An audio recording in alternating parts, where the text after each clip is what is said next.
on a été battu par le Paris Saint-Germain. C'est de bonne guerre, il n'y a pas de débat. Je ne vais pas parler est-ce qu'il y avait penalty, est-ce qu'il n'y a pas penalty, est-ce qu'il y avait carton rouge, pas carton rouge, est-ce que le but, il y a hors-jeu, pas hors-jeu. Tout ça, ça va rien changer puisque le match est déjà joué. On a perdu un point, c'est tout. On n'avait qu'à faire ce qu'il fallait, on n'avait qu'à jouer comme il fallait, on aurait pu faire ce qu'il faut pour ne pas perdre ce match et c'est ce qui n'a pas été fait. Dans ce cas, on n'a rien à dire de ce côté-là. Mais il faut le reconnaître, mes amis, Dani Olmo, je n'en peux plus. Qu'est-ce que Dani Olmo apporte? D'autant plus tu joues numéro 10, tu es au milieu. Tout le jeu, normalement, est censé passer par toi, quasiment. C'est à toi de distribuer le jeu avec Pedri. C'est à toi de faire les passes, les bonnes passes, d'aller chercher Lamine Yamal, d'aller chercher un Lewandowski, d'aller chercher un Ferran Torres. Mais tu as été nul. Comment tu fais, mon gars, pour être devant les buts? Il n'y a pas de gardien. Et tu trouves le moyen de tirer dehors. Mais tu es nul. Ce mec est nul. Dani Olmo est nul. Je ne peux plus le voir. Sans déconner, franchement, à l'époque où Ferran Torres était nul, bon, tout le monde savait que Ferran Torres était nul. Mais toi, Dani Olmo, jusqu'à maintenant, tu as passé entre les mailles du filet. Tu donnais l'impression d'être un joueur capé, d'être un joueur très technique, d'être un joueur très bon. Mais en finalité, tu es nul à chier. Tu es nul à chier. Parce que si on a perdu ce match face au Paris Saint-Germain, c'est en partie à cause de toi. C'est aussi parce que les autres joueurs ont très mal joué. Que ce soit Jules Koundé, il n'a pas fait un bon match. Pedri non plus n'a pas fait un match exceptionnel. Lamine Yamal a fait ce qu'il a pu, bien ça va. Il faut le reconnaître. De Jong aussi a fait ce qu'il a pu. Kourbassi était plus ou moins dépassé. Gérard Martin, n'en parlons pas. Bon, c'est vrai. On n'a pas fait ce qu'il fallait pour gagner ce match. Mais on a eu des occasions. Dani Olmo, ce joueur, il n'apporte rien de bon. Autant il est capable, sur un malentendu, de faire un dribble, de faire une passe. D'ailleurs, c'est quand? Depuis quand il a marqué un but, Dani Olmo? Vous vous souvenez, les gars, quand Dani Olmo a marqué son dernier but? Moi, je ne me rappelle même pas. Je ne me souviens même pas du dernier but de Dani Olmo. C'est pour dire. Donc, je ne comprends pas ce que Dani Olmo apporte à cette équipe du FC Barcelone. Pourquoi Hansi Flick ne le laisse pas sur le banc?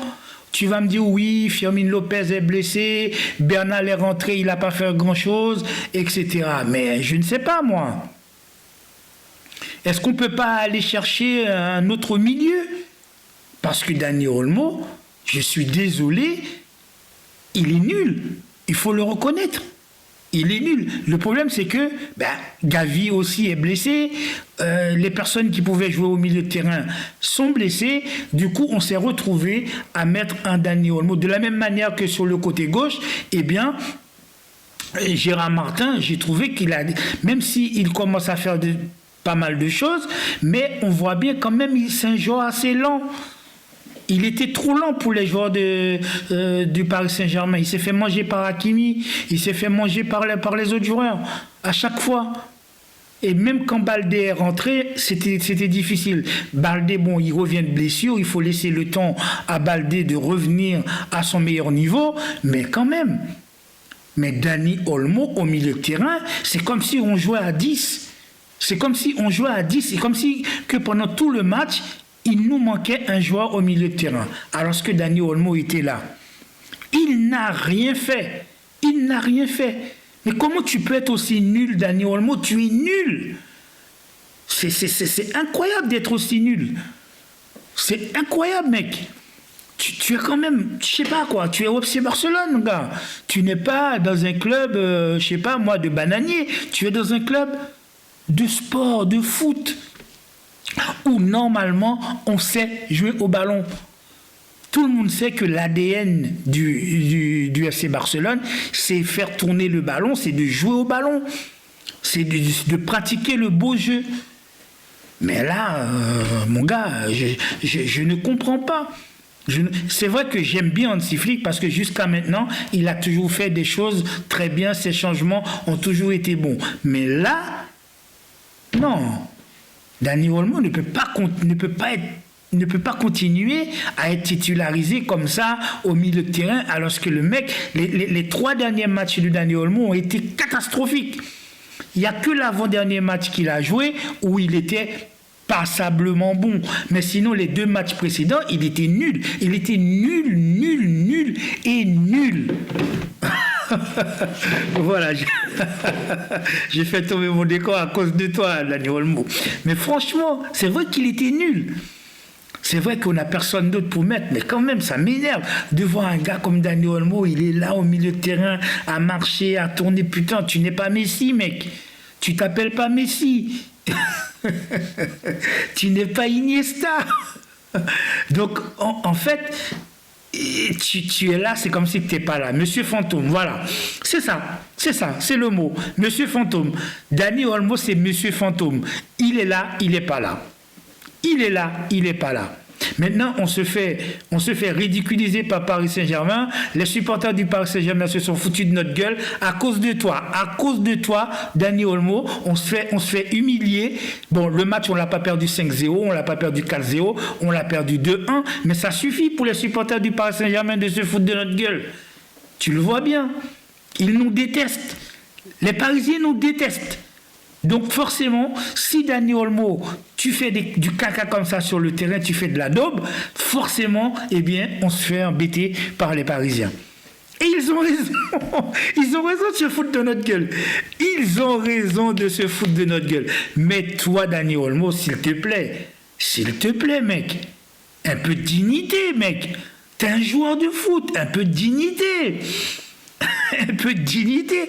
Tu peux pas accepter que le coach te met sur le terrain et jouer comme tu joues. C'est pas possible. Un peu de dignité. Un peu de dignité, mon gars. Non, moi, je peux plus te voir. Il faut arrêter. Si tu continues à jouer comme ça, les supporters de ce club, on va défiler dans les rues pour demander à ce que tu sois viré parce que tu ne peux pas continuer à être aussi nul. J'en ai marre de te voir. Tu es nul. Franchement, mec, tu es nul. Ça m'énerve. Ça m'énerve de voir comment tu es nul. À cause de toi, on a perdu le match. Bon, tu n'étais pas le seul, c'est vrai. Il y en avait d'autres. Mais quand même, un peu de dignité, mec. Tu peux pas être aussi mauvais. Franchement, non, c'est pas possible. On se fait embêter partout, sur tous les réseaux sociaux, sur TikTok, Instagram, partout où il y a un Parisien, il se fout de notre gueule. C'est pas normal. Normalement, Paris Saint-Germain, d'habitude, ils ont peur de nous. Remontada, des choses comme ça. Voilà. Maintenant, ils ont gagné la Ligue des Champions. Maintenant, ils se permettent de nous taper comme ça, à Montjuïc, dans notre stade. C'est pas normal. Moi, je suis énervé, je suis fâché. D'ailleurs, j'ai pas fait de débrief de ce match parce que j'étais tellement dégoûté, ça m'a fait chier. Mais Dani Olmo, je ne veux plus te voir. Je ne veux plus te voir. Franchement, parce que tu n'as aucune consistance. Tu n'as aucune consistance. Tu fais un match bon, un match passable et 20 matchs nuls. Non mais c'est vrai. Tu fais un match bon, un match passable, 20 matchs nuls. C'est pas suffisant pour être au FC Barcelone, mec. Ce n'est pas suffisant pour être au FC Barcelone. Bon, en tout cas, cette défaite, on la méritait. On l'a eu. C'est bien fait pour nous. On n'avait qu'à mieux jouer. On n'avait qu'à mieux jouer. On a été mauvais, on s'est fait taper par le Paris Saint-Germain. Ok, il n'y a pas de problème, c'est de bonne guerre. D'ailleurs, c'est Luis Enrique qui nous a tapé, ce même Luis Enrique avec qui on avait fait la remontada. Mais c'est pas grave, c'est de bonne guerre. En tout cas, la Ligue des Champions vient de commencer.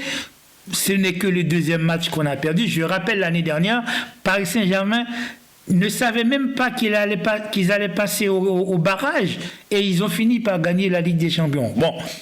Ils l'ont gagné dans les conditions qu'on connaît, avec ce 5-0 sur l'Inter de Milan, après que l'Inter de Milan nous a battus dans des conditions, on va dire, douteuses, etc. Mais ils ont gagné la Ligue des Champions.